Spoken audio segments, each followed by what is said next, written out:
바울은 골로새 교인들에게 예수는 그리스도다라고 얘기했습니다. 그리스도라고 하는 것은 하나님이 이 땅에 오신 그분을 그리스도라고 합니다. 그래서 그리스도가 얼마나 위대한 하나님이신지를 그들에게 이야기하고, 그 그리스도를 믿는 너희들이 이제는 어떻게 살아야 되는지를 이야기합니다. 그래서 본문의 요지는 성도는 그리스도와 연합되어 있으므로 위의 것을 찾으라는 것입니다. 그리고 그리스도인은 그리스도의 죽음과 동시에 우리의 죄된 행동들도 죽었고, 그리스도의 부활과 동시에 새로운 의로운 행동들이 살아난다라고 말합니다. 당시 이 본문을 쓰게 된 배경은 이렇습니다. 영지주의자들이 영만 소중하고 육은 무가치하다 그랬어요. 그러니까 육으로 짓는 죄는 죄가 아니다. 그래서 극도로 방탕한 생활이 이루어졌다고 합니다. 이런 방탕한 세상에서 성도들은 그 윤리적인 그 삶이 하늘 차원의 윤리가 되어야 된다, 이런 얘기를 하는 거예요. 오늘 본문 1절 말씀입니다. 그러므로 너희가 그리스도와 함께 다시 살리심을 받았으면 위의 것을 찾으라. 거기는 그리스도께서 하나님 우편에 앉아 계시느니라. 그러므로 라고 하는 것은 앞에 2장에 있는 내용 중에 너희가 세상 초등학문에서 그리스도와 함께 죽었거든 하는 내용과, 또 2장 12절에 그리스도와 함께 일으키심을 받았느니라 라는 말씀을 이어서 하는 내용이에요. 그러니까 풀어서 얘기하면 너희는 그리스도와 함께 죽었고 그리스도와 함께 살아났으므로 라는 얘기죠. 그러니까 어떻게 살아야 된다고요? 위의 것을 찾으라. 위의 것은 윤리적인 의미에서 하늘 차원을 가리키는 거예요. 그러니까 보이는 것, 환상 이런 게 아니라 하늘에 있는 것들. 근데 이 하늘은 우리가 생각하는 물리적 하늘이 아니라 하나님의 세계를 말합니다. 이것은 새 시대라고 얘기하는 표현이에요. 그러니까 그리스도를 통해서 새 시대에 그 하나님 나라가 임하였기 때문에 그 하나님 나라에 속한 윤리를 행해야 한다는 것입니다. 그러니까 우리가 나라마다 도덕이 좀 기준이 다르잖아요. 그죠? 그러니까 뭐 어떤 아마존의 원주민 부족의 윤리가 있고, 또 이 한국의 윤리가 있단 말이에요. 이게 굉장히 차이가 있어요. 어떤 아마존의 윤리는 뭐 부인이 한 사람인데 남편이 여럿이고 막 이런 윤리도 있어. 그래도 괜찮고, 아이들이 아버지를 몰라 막 뭐 그런 가운데서도 아무런 문제의식이 없는 그런 문화의 어떤 윤리적 의식이 있다면, 또 우리 한국에서는 한국 문화의 윤리적 의식이 있는 거죠. 그렇죠? 그런 것처럼 이 시대마다 나라마다 어떤 공동체마다 윤리가 다른데, 그리스도인은 하나님 나라에 속했기 때문에 이제 하늘의 윤리를 따라야 된다라고 얘기하는 거예요. 그러니까 마치 우리가 뭐 아마존이나 아프리카나 이렇게 미개한 곳에서 살다가 한국에 왔으면 한국의 도덕과 문화를 지켜야 되는 것과 같은 거예요. 그래서 바울은 너희들이 하나님의 백성이 됐으니까, 하나님 나라에 이제 속한 사람들이니까 하늘의 윤리를 따라라. 그러면서 찾으라라고 하는 단어를 씁니다. 위의 것을 찾으라. 이것은 현재 명령이면서 반복적인 것을 의미합니다. 그러니까 단순히 우리가 말세에 어떤 구원을 대망하는 그런 하늘을 바라보는 게 아니라, 우리가 죽어서 천국을 바라보는 게 아니라 이 땅에서, 현실에서 계속해서 하나님의 윤리를 이루어가면서 살아가는 얘기예요. 골로새 교회는 이미 그리스도 안에 있지만 그렇다 그래서 그들이 완성된 것은 아니었습니다. 그들은 예수님의 재림이 올 때까지 완전을 향해서 계속해서 위의 것을 추구하며 현실에서 신앙의 삶을 살아가야 되는 것입니다. 이것은 오늘날 그리스도인들에게 적용되는 말씀이에요. 예수 믿고 하나님의 자녀가 되었습니다. 그러면 천국은 나타났어요. 이제부터는 난 하나님의 자녀니까 하나님이 보호해 주시고 축복해 주실 거야 하고 내 마음대로 사는 게 아니라는 거예요. 이제는 내가 하나님의 자녀가 되는 구원을 받았는데 이제부터 시작이다라는 거예요. 예수님을 닮아가는 완성을 위해서 계속 자기 변화를 이뤄나가는 것이 이 구원받은 사람의 사명이고 책임이고 또 그 존재의 모습입니다. 예를 들자면 요리하고 싶은 사람이 이걸 장사를 하고 싶어요. 그래서 자격증을 땄어. 요리 자격증을 땄단 말이에요. 그러면 그것으로 자기 요리가 완성됐다고 얘기할 수 없는 거예요. 계속해서 자기만의 요리와 자기의 어떤 완성을 향해서 끊임없이 노력을 해야만 어떤 장인의 경지에 이르는 것과 같습니다. 바울은 신앙에 있어서도 이방인인 너희들이 예수를 믿었는데 거기서 멈추지 말라는 거예요. 어떤 신앙의 장인의 경지로 계속해서 변화를 이뤄가라고 지금 말하고 있는 것입니다. 특히 그리스도인들의 변화는 성품과 인격의 변화를 중요하게 여깁니다. 예전에도 그렇지만 요즘에도 그리스도인들에게는요 조금 다른 기준이, 좀 더 높은 기준이 요구됩니다. 쉽게 얘기하면 예수 믿는 사람은 좀 더 착해야 돼요. 네. 기독교인이 아닌 사람들은 기독교인에게 너희들이 평범하게 우리들과 같다라는 것에 대해서 인정하지 않습니다. 너희들이 예수 믿어? 그러면 더 착해야지 라고 얘기를 해요. 쉽게 얘기하면. 뭔가 예수 안 믿는 사람과 더 높은 차원의 윤리를 요구합니다. 그래서 예전에도 그렇지만 요즘에도 기독교인으로 산다는 것은 뭔가 좀 더 남들보다 나아야 되는 윤리적인 부담이 있는 게 사실입니다. 그래서 모르면 그렇지만 내가 그리스도인이라는 게 밝혀졌을 때는 행동을 조심해야 되는 거예요. 이건 당연한 거고요. 자연스러운 거예요. 왜냐하면 그리스도인은 예수님의 어떤 거울과 같은 사람들이에요. 또 교회를 대표하는 사람들이에요. 세상에서 바라보는 통상적인 윤리 기준보다 더 높은 기준으로 행동하고 말할 수 있어야 됩니다. 사실 은혜 가운데 영성이 높은 사람들에게 여러분 그것이 더 요구된다는 사실을 아셔야 돼요. 별거 아닌데 우리가 그런 작은 어떤 사람들에게 어떤 피해를 끼치는 거, 나는 내 마음대로 쉽게 했는데 그것이 상대방에게 피해를 끼치는 거라면 여러분 그것은 신앙인의 모습에서 굉장히 문제 있다는 걸 아셔야 돼요. 영성이라는 것이 그렇습니다. 우리가 하나님과 가까워지고 하나님 안에 있는 게 영성이에요. 그렇다면 오히려 이 주님이 우리 가운데 충만해지는 성령 충만한 역사가 일어날 때는 더 섬세하게 다른 사람을 살피고 배려하게 됩니다. 그래서 그냥 지나쳐가는 사람도 그냥 넘어가지 않는 사람이 되는 거예요. 우리가 가게 주인의 입장에서는 나에게 오는 이 손님이 처음 보는 사람이고 앞으로 다시 안 올 사람 같아. 그래도 고마워하고 귀하게 여기면서 잘 대접하는 거. 여러분 그것이 신앙인의 모습이라는 거예요. 단골 아니니까 대충 빨리 가. 이런 마음으로 대하는 게 아니라는 거죠.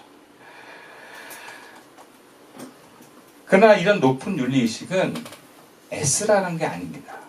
여전히 다른 사람을 위한 마음이 우리가 부족하고 나를 위하는 마음이 우선하기 때문에 우리가 누구에게 상처를 주고 있고 잘못하고 있는 것이 발견됐다면 그것을 고치려고 하라는 거예요. 내가 뭔가 주님이 우리에게 오심으로 인해서 더 높은 윤리의식으로 가야 되는데 내가 거기 못 미치고 있구나. 알아차리라는 거예요. 그걸 바꿔가라는 것입니다. 자신의 어떤 더 높은 성화를 위한 삶으로 몸부림을 치라는 것입니다. 그리고 다시 주님 안으로 나아가서 우리의 삶에 사랑의 열매 맺기를 간구하는 데 있습니다. 그리고 그것을 구현하는 데는요, 우리 마음에서부터 주님과 하나 되는 것이 중요합니다. 오늘 본문 2절 말씀이에요. 위의 것을 생각하고 땅의 것을 생각하지 말라. 생각이라고 하는 것은 우리가 일반적으로 생각할 때는 어떤 지적인 활동 같아요. 그런데 여기서의 생각은요, 단순히 생각하는 지적인 생각이 아니라 마음 쓰는 것을 말합니다. 마음을 쓰라는 거예요. 더 높은 차원의 윤리적 삶을 살기 위해서 우리의 마음이 주님을 향해 있고 주님의 마음과 뜻과 맞닿아 있으라는 얘기입니다. 그것이 위의 것을 생각하라는 거예요. 그리고 하나님이 세우신 그의 나라에 우리의 마음을 쓰는 것이죠. 그 마음이 주님과 합해지면 결국 우리의 말과 행동은 진심으로 사랑하는 곳으로 나아갑니다. 즉 진정성으로 나아가게 되는 거예요. 이것이 예전에는요, 이 진정성이 그렇게 중요하게 여겨지지 않았었어요. 그냥 예의가 중요했어요. 가식으로도 웃고 잘 대해주고. 그러면 율법의 시대이기 때문에 우리가 좋은 행동과 좋은 말만 해줘도 그 사람을 참 좋은 사람이다라고 평가를 해줬습니다. 그런데 요즘에는요, 사람들이 굉장히 섬세해졌어요. 오감도 예민해지면서 느낌이 너무 섬세해진 거야. 그래서 알아, 사람들이. 이 사람이 진식인지 가식인지. 그런 진정성의 시대를 우리가 맞고 있습니다. 가식으로, 머리로 생각해서 사랑을 행하고 말하는 사람들은 얼마 못 가서 다 알아요.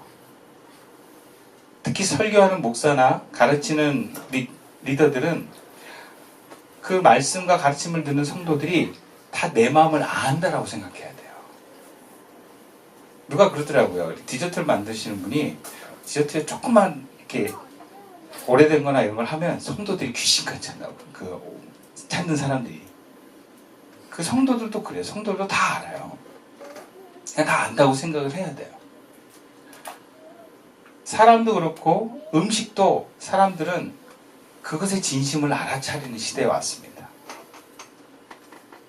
우리가 욕심과 어떤 우리 에고의 발행 가운데 있을 때는 우리의 속마음이 아니라 자꾸 거짓과 죄의 방향으로 이끄는 말에 현혹이 되지만 대부분의 사람들은 순수한 그 마음, 그것이 꼭 말이 아니어도 그냥 표정만으로도 그냥 알 수 있어요.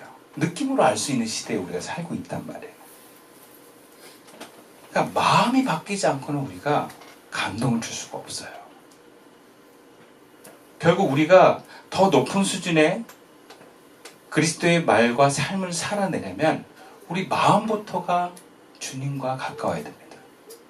마음부터가 주님 안에서 회복이 일어나야 돼요. 마음부터가 하나님으로부터 주시는 기쁨과 감사가 있어야 됩니다. 그래야만 가능해요. 그러면 그 마음에서 나오는 자연스럽게 나오는 말과 행동들 있잖아요. 그것이 사람의 마음을 움직여요. 우리가 마음을 바르게 먹고 그 마음에 따라서 말 한마디 툭 던지고 혹은 어떤 행동에 제스처를 취할 때 거기서 나오는 사랑의 힘이 있어요. 네. 사람들이 감동을 합니다. 음식을 만드는 사람도 그 마음에서 나오는 그 생명력이 음식에 담겨지면 그 음식을 먹은 사람들은 뭔가 기쁨이 넘치는 거예요. 저도 개인적으로 그게 점점 좀 예민해져가지고 저는 프랜차이즈 음식은 웬만하면 안 먹어요. 뭔가 공장에서 찍어 나온 듯한 느낌 잘 안 먹게 돼요. 네. 근데 그냥 단순히 집밥을 먹어도 뭔가 정성이 담긴 집밥 이런 데 가면 힘이 나요. 네. 제가 안국동에 이제 일주일에 2-3번 가잖아요. 밥 먹을 때 항상 그런 고민이 있어요. 오늘은 뭐 먹지? 난 그렇게 힘든 고민인지 몰랐어. 왜냐면 항상 집에 와서 밥을 먹을 때 대충 집에 있는 걸 채를 먹을 때는 잘 몰랐어요. 근데 막상 사 먹으려니까 뭘 먹어야 될지가 그렇게 큰 문제인지 몰랐어. 그래서 같이 있는 목사님하고 오늘 뭐 먹을까? 오늘 뭐 먹을까? 그러면 그때 생각을 하는 거예요. 그러면 먹고 싶은 걸 먹는 게 아니라 뭔가 이 진정성 있는 힘을 받고 싶은 음식을 먹고 싶어요. 그러면 우리 오늘 저쪽에 있는 돼지국밥집 갑시다. 저쪽에 있는 돈가스 갑시다. 근데 제가 주로 먹는 집이 뭐냐? 다 장인정신 있는 집들이에요. 네. 그래서 그런 집들은 1시 넘어야지 자리가 좀 비거든요. 늦게 가요. 그래야 좀 힘이 나더라고요. 그러니까 에너지가 달라요, 여러분. 네. 근데 이게 먹는 것뿐만 아니라 우리 삶에서도 어떤 진정성 있는 말과 행동이 사람들을 움직인다는 걸 여러분 아셔야 돼요. 우리 성도의 마음들이 우리가 그리스도에 있으면요, 그 주님으로부터 나오는 마음으로 인해서 주님이 말하는 듯이 말하고 주님이 원하시는 행동의 삶을 살게 됩니다. 그 가장 중요한 그런 삶의 내용이 뭐냐면 평안이고 사랑입니다. 평안을 줘요. 주님과 맞닿아 있는 사람은 이렇게 얘기를 듣고 얘기를 말하는 과정에서 마음의 평화로움을 느낍니다. 예수님이 그러잖아요. 내가 너에게 평화를 주노라. 예수님 평화의 상징이신 분이에요. 그리고 또 사랑을 주십니다. 주님은 우리에게 늘 사랑을 부어주시는 분이기 때문에 우리가 주님과 마음에 붙어 있으면 내가 이 대상을, 이 만나는 이 사람을 어떻게 사랑하고 도울까를 생각하게 되고 그대로 행동할 수 있게 되는 거예요. 그러니까 우리가 높은 수준의 윤리적 의식을 목표로 하지만 우리가 말을 어떻게 할까, 행동을 어떻게 할까 이전에 우리의 마음부터가 주님과 맞닿아야 되는 줄로 믿습니다. 그리고 이것은 우리가 단순히 내 마음이 그리스도 안에 머물기를 원하는 것 이상으로 우리 안에 거짓이 있고 욕심이 있다면 이거를 끊어내는 길과 함께 가는 거예요. 그래서 내 마음이 주님 앞에 붙든다 해도 이것이 늘 그냥 그대로 유지되는 게 아니라 자꾸 떨어지는 일들이 일어나기 때문에 이 싸움을 계속 하셔야 돼요. 그걸 선한 싸움이라 그래요. 내가 좀 더 주님과 가까워지려고 하지만 나도 모르게 어떤 사건과 사람이 나로 하여금 주님을 자꾸 멀게 하는 일들에서 다시 주님께 가까이 가려고 하고 또 떨어지고 하면서 다시 이런 반복된 많은 행동들, 그걸 통해서 점점 그 싸움이 이제는 좀 익숙해지고 줄어들고 더 강력하게 주님께 붙어있게 되는 그 과정이 우리에게 필요합니다. 그러면 그 과정을 위해서 우리가 할 수 있는 것은 무엇일까? 오늘 본문 3절과 5절에 이런 말씀이 있어요. 이는 너희가 죽었고 너희 생명이 그리스도와 함께 하나님 안에 감추어졌습니다. 5절 그러므로 땅에 있는 지체를 죽이라. 곧 음란과 부정과 사욕과 악한 정욕과 탐심이니 탐심은 우상 숭배니라. 그러니까 우리의 마음이 그리스도 안에 합해지려면요, 우리는 죽음을 선택할 수 있어야 돼요. 죽음. 바울은 3절에서 너희가 죽었고라고 얘기를 합니다. 즉 골로새 교인들은 그리스도와 함께 어떤 세상의 초등학문에 대해서 죽었다고 얘기를 해요. 즉 옛 질서, 이래야 된다라고는 율법으로부터 딱 우리가 끊어진 자라는 거예요. 우리가 세상에 너 이래야 돼라는 어떤 율법들이 많이 있잖아요. 그것에 우리가 매여 있지 않은 거예요. 그러면서 5절에 땅에 있는 지체를 죽이라고 합니다. 여기서 지체는 죄를 말해요. 죄가 인간의 몸속에 자리하면 인간의 지체를 도구로 사용한 데서 오는 거예요. 그러니까 몸이 죄는 아닌데 이 죄가 이 몸을 통해서 죄의 행동을 합니다. 그래서 유대의 교회에서는 죄와 그 죄에 참여하는 몸의 기관을 동일시 여기는 경향이 많아요. 그래서 여기 지체는 문제적으로 몸의 기관이 아니라 인간이 지체를 통해 범하는 죄된 행동들이다. 이렇게 우리가 받아들일 수 있습니다. 이해할 수 있어요. 즉 죄된 행동을 죽이라는 것입니다. 이 죄된 행동에는 특히 말을 포함하고 있어요. 말. 그래서 종합적으로 이야기하면 우리 안에서 어떤 욕심과 에고에서 요청하는 이 모든 나를 위하는 가운데 드러나는 죄 가운데 드러나는 말과 행동을 죽이라는 겁니다. 그러면 우리는 점점 주님 안에서 이 높은 수준의 윤리를 행할 수 있는 쪽으로 가게 된다는 거예요. 그러고 보면 저와 여러분이 이렇게 잘 살펴보면 우리는 말로 참 죄를 많이 짓습니다. 특히 가까운 사람들이 많이 상처를 받아요. 폄하하고 정죄하고 비난합니다. 존중과 배려가 아니라 무시와 미움이 섞인 말을 던질 때가 많습니다. 그럼 이게 죄라는 걸 아셔야 돼요. 말 한번 뱉으면 못 주워 담아요. 그 책임을 우리가 물어야 돼요. 근데 죄는요, 모르고 지어도 죄입니다. 나도 모르게 그랬어. 근다고 죄가 아닌 게 아니에요. 주님 반드시 그 죄를 물으세요. 그래서 말로 지으면, 말로 죄도 지으면요, 하나님과 점점 멀어집니다. 이 죄를 내 행동에서, 내가 뱉어내는 말에서 더 이상 드러나지 않게 끊어내는 것이 죽는 거예요.